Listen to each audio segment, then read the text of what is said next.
Carey, best-selling author and direct sales expert for the last 30 years. You're fantastic. That's magic. Make your campaign a success. Clearly it's working. I look forward to speaking with you. So welcome to the This Works Marketing webinar series, and this is Thought Leader Thursday series. And today we're going to talk with Barbara Carey. Now, Barbara Carey is one of the 25 most influential people in direct response television. She is the CEO and president of Script to Screen, our company. She's my wife, she's my business partner, she's my life partner, and I am very excited to have Barbara on the show today. And so we're going to talk about the difference between direct-to-consumer creative and just regular brand strategy creative. And the reason I wanted to have this webinar, and you and I were talking about this, is because there's a lot of questions that we get. And I thought this would be a great opportunity to talk about the differences and what it can mean to a business and how quickly it can mean to a business. Because a lot of times, as you know, people come to us and they ask about doing direct-to-consumer. They've never been in the space, and they have done brand or traditional advertising for a long time, but they've never done this, and they always have a lot of questions. So I thought this was a great topic. So first of all, give me a little bit of insight. What is the difference between traditional brand advertising and direct-to-consumer, direct response advertising? Right. Okay. So this is fun because, as you know, the strategy is my favorite part of everything that we do. I love the strategy with campaigns. Mm-hmm. So brand advertising, if we want to start there, that's what most people are used to seeing. So the biggest brands in the world do brand advertising, right? And so it's kind of the big, splashy, sexy, beautiful, feel good, leave me with a great impression kind of advertising. It's a message that is intended to give you an impression so that down the road, when you're looking for a product that falls into that category, you think, oh, I'm going to try it because I remembered how that spot made me feel. Mm-hmm. So it's not intended for an immediate sale, but it's intended to be at the top of your mind to purchase a product at some point in the future. They want to get as many eyeballs as they can. They want to make as many impressions as they can. And I think if anybody watched Mad Men and Don Draper, yep, that's what advertising, brand advertising is. And so how is that different from direct-to-consumer or direct response advertising? So with direct response, direct-to-consumer advertising, our feet are held to the fire, right? Because we have to measure our advertising, which means our campaigns have to ask the consumer to make a purchase right here, right now. So it's a completely different design in messaging because we have to be compelling so that we get a consumer to take action when they see our campaign.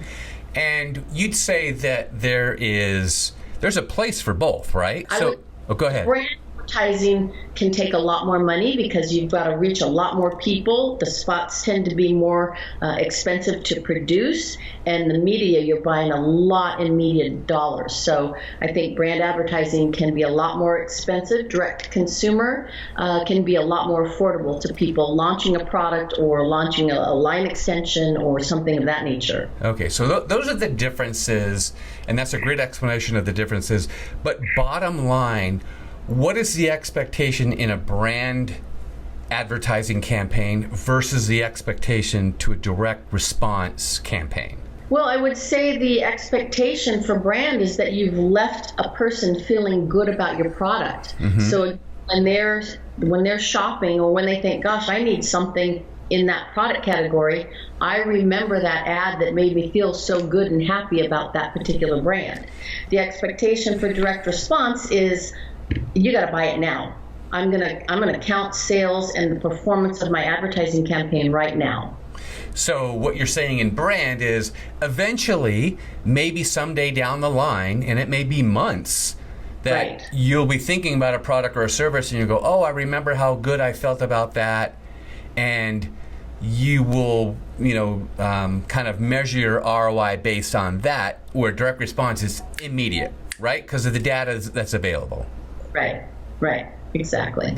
So tell me about, do you think that's changing? What do you, when the businesses that we meet with and our clients that we have, explain how it's changing in your mind. I would say in recent years, we've seen a shift toward more of this performance type advertising, accountability of your advertising dollars. I would say CMOs and product owners have felt a lot more pressure to be accountable for their media spend. So companies want to know, if I'm going to put money over here in this bucket, what is it going to do for me? They want to know. They're held accountable. They have to answer to their bosses.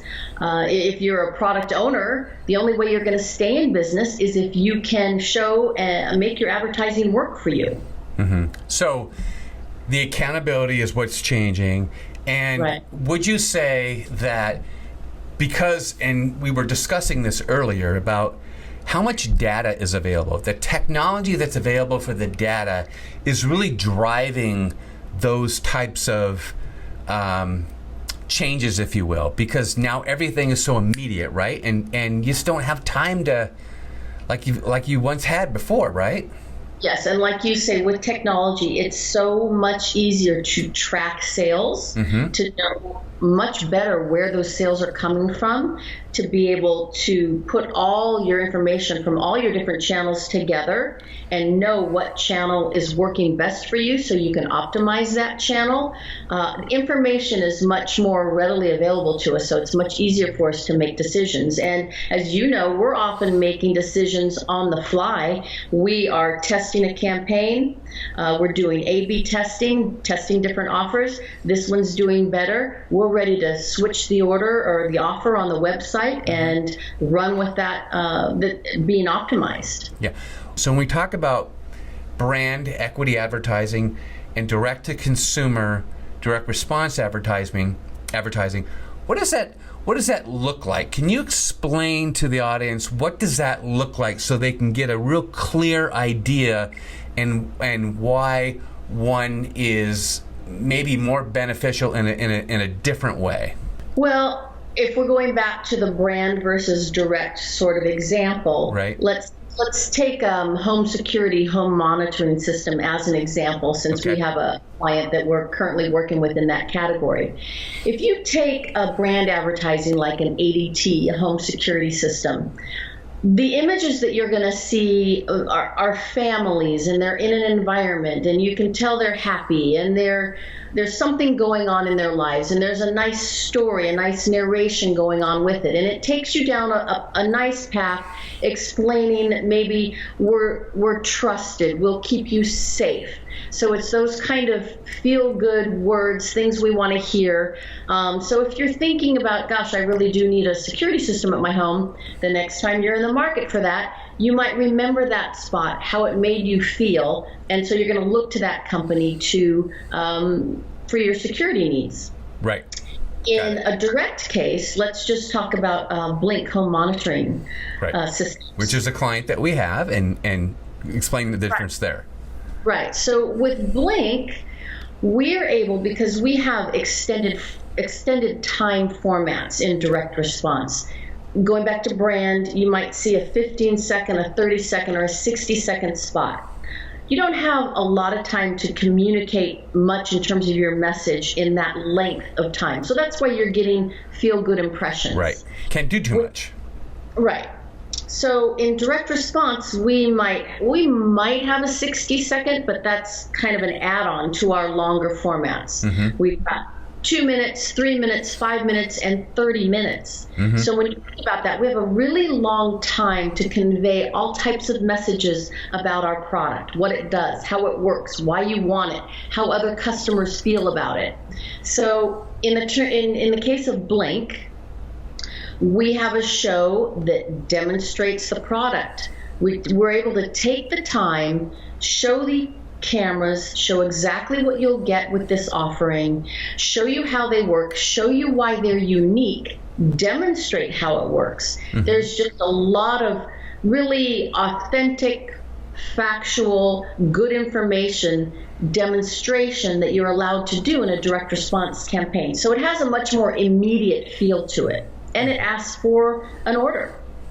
So that's what it looks like. So at the end of the day, talk about what that means when you're in the market for a home security system, and the difference between when you walk into a store eventually, right? Maybe, potentially,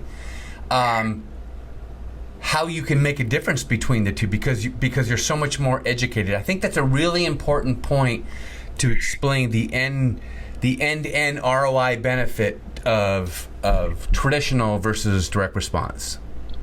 Well, when you think about going to a retail store and if you're looking for a product and you're looking at a lineup of products in a particular category and you're trying to decide, gosh, which one is best, you don't really know because the packaging can only tell you so much. So the direct response campaign, it's like your best sales presentation every time, right? If you could take your best salesperson to present your product every time, that's what a direct response campaign is like. We take you through all the bells and whistles of a product. At retail, you just don't get that, and you're not likely to have a salesperson in the aisle ready to explain to you, well, gosh, this has this benefits, and these features and benefits are better here. You don't have that. So you're making a decision, and it's not based on a lot of information, unless you've gone to great lengths to research the product beforehand. Right, but you're walking into an environment where you have a good feeling, or you have all the information you need to make a decision, right? Absolutely, absolutely. You are very well informed about a product or a service when you watch a direct response campaign. And that's really, if you think about it, well, you and I both know this, but that's where the word infomercial comes from. You get a lot of information built into a commercial, and it's driving a result. It's driving an action. Right, right. And that's a name, that word, infomercial, that's a word that we kind of have a love-hate relationship with. Right. Some people to this day have the impression that an infomercial is kind of a cheesy commercial. And you see some of those still to this day, but it's certainly not what we do. In fact, we often call what we do brand response, direct to consumer. So we're always very conscious of the brand when we're creating a spot, because we want to also either elevate a brand, maintain the brand identity with everything that we do. So that's always important and top of mind in everything we do. And you could look at that and say infomercial or brand response or direct response or whatever, and you go, you know, here's a company like Blink, which is an Amazon company, and you know, using this format to sell a product to educate the consumer. I mean, a company like that is not going to do something quote unquote infomercially now, right? Because that's a stigma, but the reality is, as you and I both know, the biggest brands in the world are utilizing this strategy. They are utilizing this strategy, and we've also been participants in building some of the biggest, most well-known brands in the world with product launches. And I think about Adams Golf, for instance. Adams Golf was selling, out of the trunk of his car. Barney Adams was selling out of the trunk of his car the Adams Tight Lies. When we met him, they ultimately were purchased by TaylorMade, and they're still making improvements and selling that product to this day. And that's just one of many. There have been many beauty brands, big brands today. And companies like Kerry and Amazon and things that we're involved with is that, you know, Hoover, product launches and product extensions and being able to have that data that connects the consumer to the company. Right. So let's talk about, and we get this question a lot, and that's another one of the reasons why we both wanted to do this webinar for people who might be interested in this format, and that is, so how do you go about developing a creative strategy for a response-driven campaign? How's that work? Because we get that question a lot, and it's a lot more sophisticated than people may think. It is, and we have 12 basic principles or tenets, if you will, that we try to incorporate in every campaign that we do. So sometimes if it's a shorter form campaign, we may not have all 12 incorporated, but with our longer form campaigns, we try to incorporate 12 different types of pieces of information that we put together in a format that creates a solid sales message. And can we talk about those 12? Because when you talk about the creative strategy, it's really important. It's not just an idea or a feeling. We've built these strategies based on results. So they're not our opinion. They're not theory. They're facts. Proven principles for sure. So one is a hook, right? We always want some kind of hook. What can we do with this particular product or service to grab people's attention? And a hook can come in a variety of ways. It could be a celebrity. It could be some really enthusiastic testimonial comments. It could be sound bites from a man on the street, people who are experiencing the product for the very first time. Right. It could be just a great headline. So there are a variety of ways to incorporate hooks, and we always want to have some kind of hook in our campaign. And I always say, and I think you'll validate, that a hook is really important because it's not just an infomercial. It's a short form version. It's digital. It's social. All those, that hook works in every media source, if you will.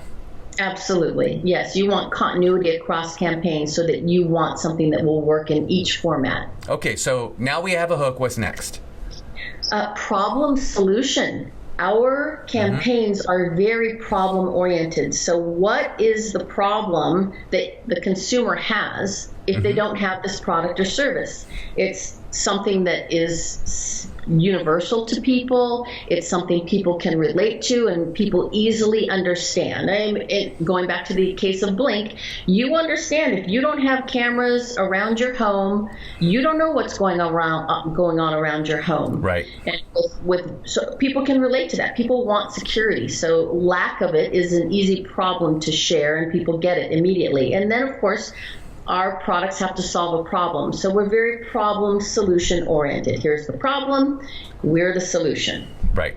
So having a solution is one way, one thing, but you have to be able to give that solution in a unique way, right? What is it that you're going to do, your product or service is going to do in a unique way that's going to solve that problem better than the competition, right? So let's get into that unique selling proposition. Right. We have time in our campaigns to tell people what makes you unique and different. And you want to leave the consumer with something to take away about, gosh, why this product is better. And in the case of Blink, and as people know, when it comes to home security and home monitoring, there are a ton of options. Yeah. Right. Options aren't a problem. Options are there. So you really need to set yourself apart. So most security systems are quite expensive. You need people to come to your home and hook them up for you, and you end up paying pretty significant monthly fees to have your home monitored. In the case of Blink, it's very different because the cameras are wireless.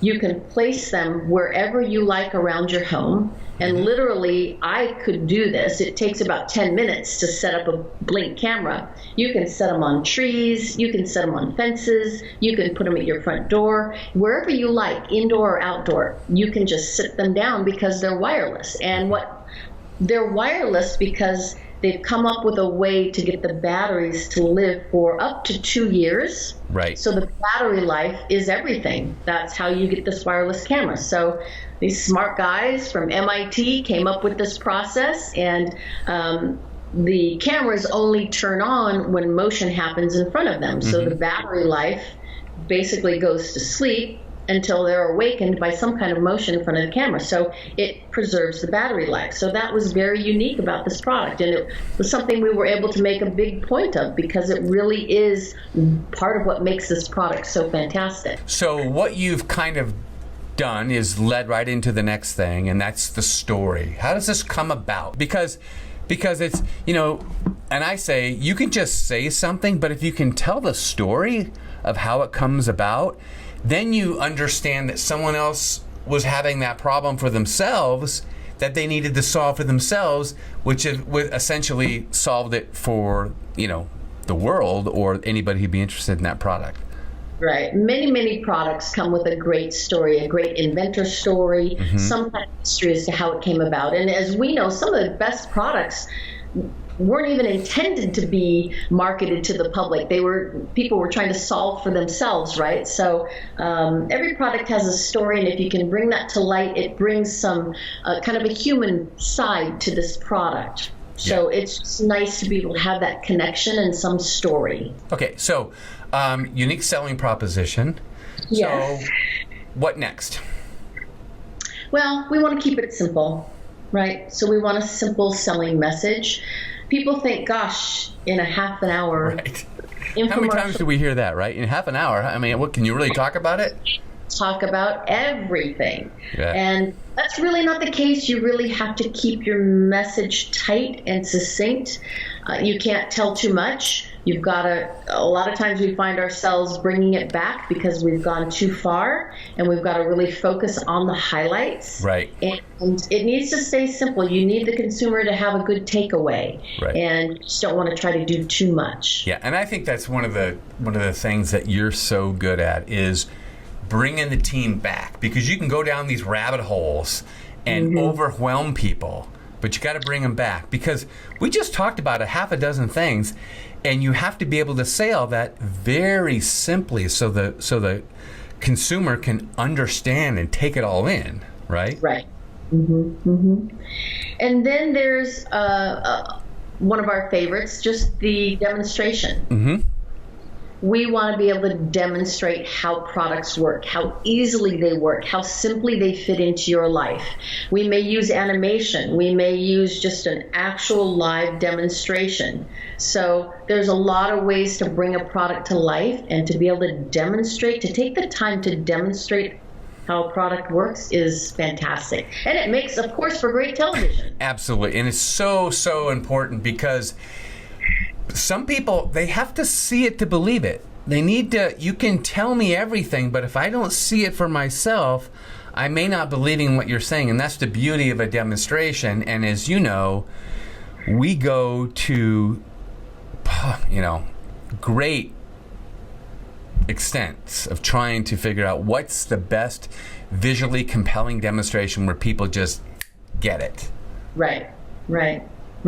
Okay, so demonstration, what's next? Well, another one of our favorites, testimonials. Right. Nothing sells your product better than a happy customer. So we also go to great lengths to find people who already own a product.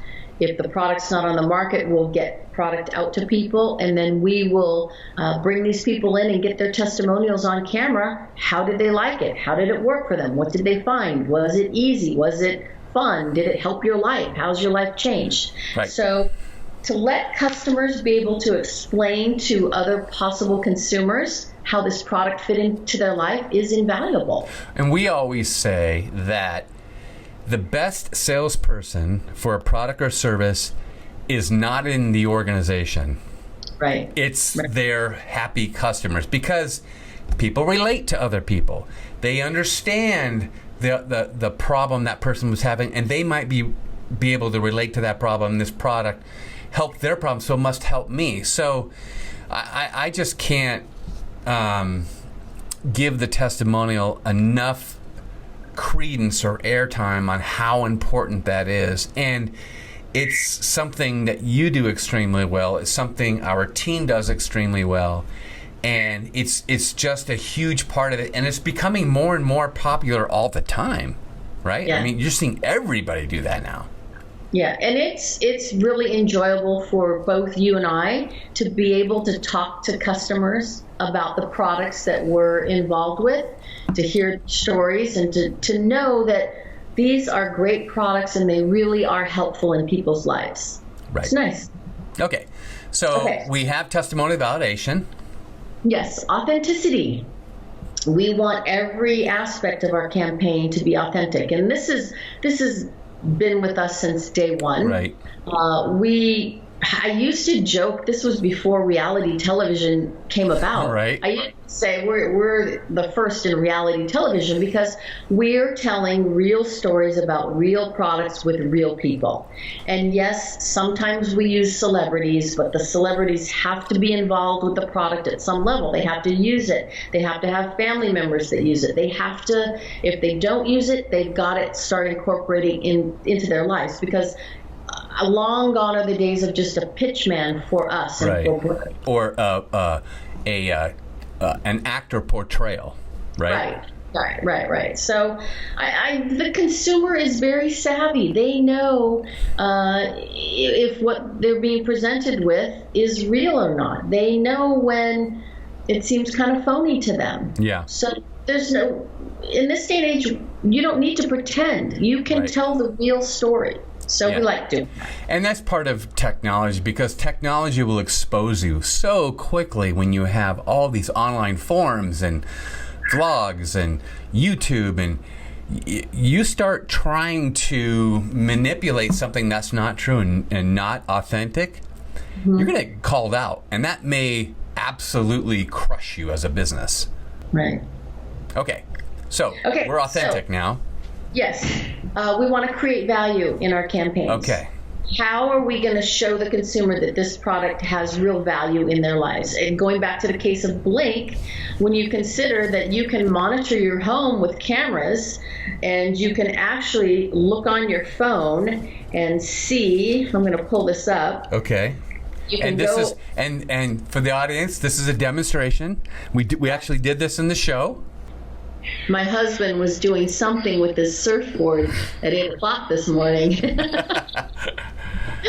So, we love the products that we promote, but this is just an example of how Blink adds value, because my phone is always with me, right?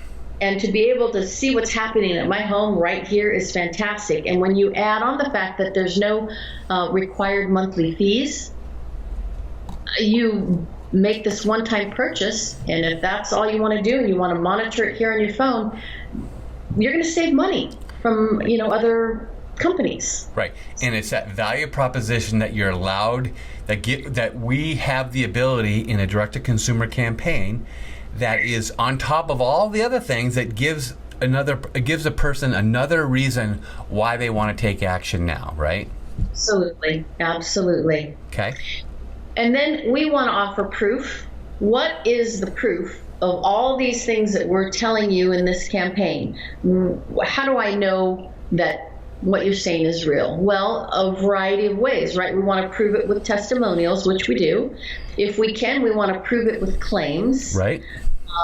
We want to prove it just by the demonstrations. So we're always trying to show the consumer how the product works and why it's great, and then support it with testimonials or claims or whatever it is to continue to prove to the consumer that this is a valuable product or service. There's no reason to sensationalize something when you have facts, when you have things that validate a purchase on how great a product is. And that's the beauty of a direct-to-consumer campaign.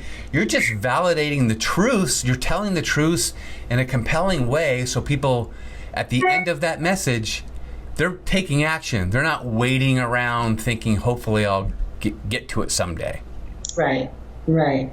And then lastly, but not least, is the offer. Yep. You want to have a compelling offer. You want that offer to have some urgency to it. So what can we do? What can we offer the consumer that they can't get anywhere else? How do we make this offer exclusive to television or digital or wherever it is we're appearing? What kind of configuration can we come up with that's a great value, a great price, and they can't get it anywhere else? Because we want them to order now, right here from the campaign that we're promoting. What is at the end of the day, what's the importance of creating that compelling offer? Goes back to what you were saying earlier.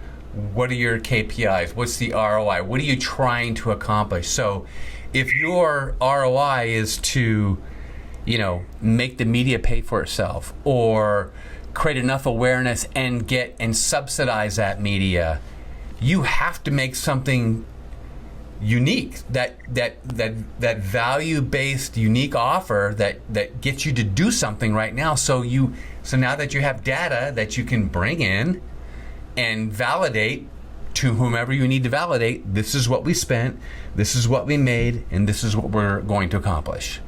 So we didn't really talk about this earlier on, and this comes back to the most important thing probably when we're putting a campaign together, right? We have to start with the end in mind. Right. And what I mean by that is we have to understand what goals the client needs to accomplish. What are their KPIs, their key performance indicators? How are they going to measure success? We have to understand all of those things so that we can back into a campaign that will help us reach those goals. And as I was saying earlier, some people, it might be one of the biggest measurements may be, I actually want to get retail space. I don't have a retail position. I want to increase sales on Amazon. I want to sell X number of units a month. Sometimes just selling more units is the goal. So we really have to understand that so that we can come up with an offer that makes sense in a financial model that is going to keep them alive long term and help them reach their goals. And we really do have to immerse ourselves in the product. We've got to understand the target market. We've got to understand who the competition is. We have to understand where they've advertised before, what's worked, what hasn't worked. We have to understand their brand voice. If they have brand guidelines, we have to know them inside and out. So that's part of the fun too, is really being able to immerse ourselves in these different companies and with these different products. We've just had a great education over the last 30 years, and it's fun to be in the middle of all that. And I think when you're talking about that, those key performance indicators have everything to do with all those strategy tactics that you just discussed, how we are going to approach each one of those to achieve the end goal that was set out from the get-go. Right. I just wanted to say this is that the reason why we wanted to do this webinar was because we get questions all the time, and for companies and businesses that are thinking about adding a direct-to-consumer channel to their business, because the reality is you have to now, because you can't rely on retail. You can't rely on your online Amazon sales alone. You have to create your own business for yourself. So when things like this happen, you are not in trouble. So it's not even a nice to have anymore. It's something that you need to have. And I say that because I hope it doesn't come off self-serving. I want it to come off as this is information that businesses need to understand, because the whole idea from the very get-go was, a direct-to-consumer creative strategy compared to a brand strategy. That's an overarching title, but what I just heard you say was, as much as creative is important, it's the data, it's the math, it's the analytics is just as creative as what goes on screen, right? Absolutely. And performance is everything. If our campaigns don't perform at a certain designated level, they don't go anywhere. So right. We have to be effective. We have to know what our KPIs are. We have to reach our goals. And that's fun too, because for us, it's a very competitive thing. Right.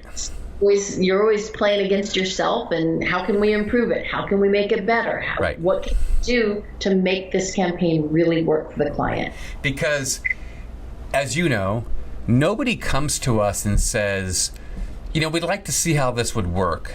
They say, how do we get results?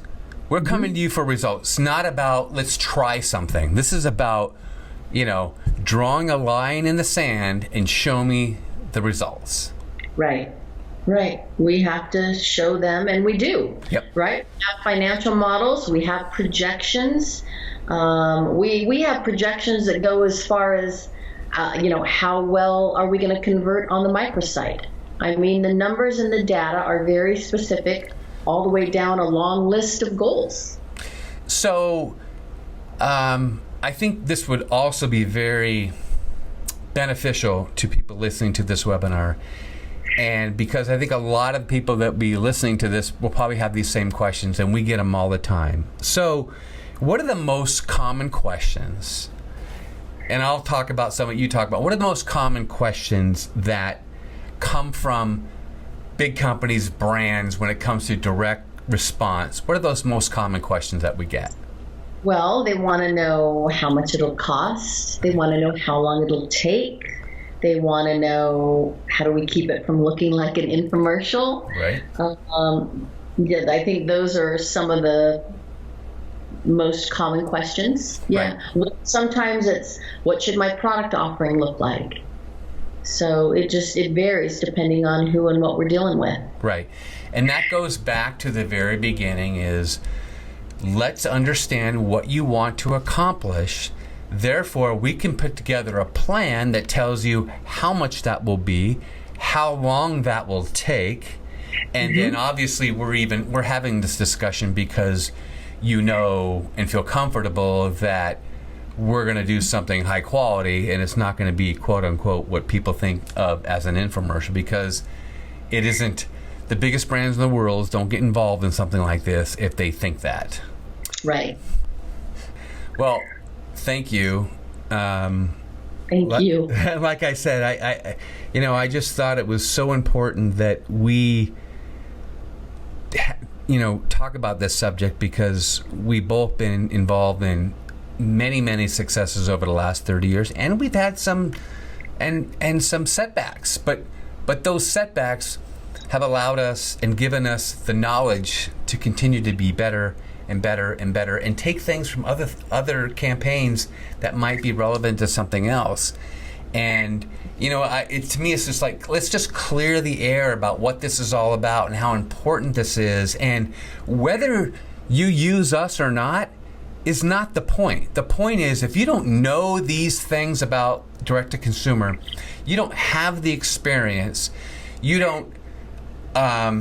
You're not aware of where things are going in the future, you're going to be in a world of hurt. So whatever you need to do as a business to have long-term profitability and sustainability, direct to consumer is just has to be a place at the table. It does. Whatever you're doing, a part of the mix. Yes. Right. Well, thank you. I appreciate it. And as everyone can tell, Barbie's at home running the business from our home, and I'm here at the office, doing some webinars and some content and working with our teams here. But I appreciate that, that you could take the time to do this, because we're so busy, and that hopefully we can do it again, and maybe we can do it in the same room. Maybe that could work. All right, so thanks again, and until next time on Thought Leader Thursday, think about what you've learned about here today in our webinar series. And if you have any questions, you have any thoughts, ideas, or just want to engage, you can. How would people get a hold of you, Barbie, to do that? Script2screen.com. Right. And if they wanted to email you directly and to get some information? Kerry, Kerry at script2screen.com. Awesome. And same thing with me. It's Ken Carey at script2screen.com, or you can direct message me on Instagram at kpcarey. Anyways, thanks again, and I look forward to probably seeing you later tonight. Yes. Okay. See you soon. All right.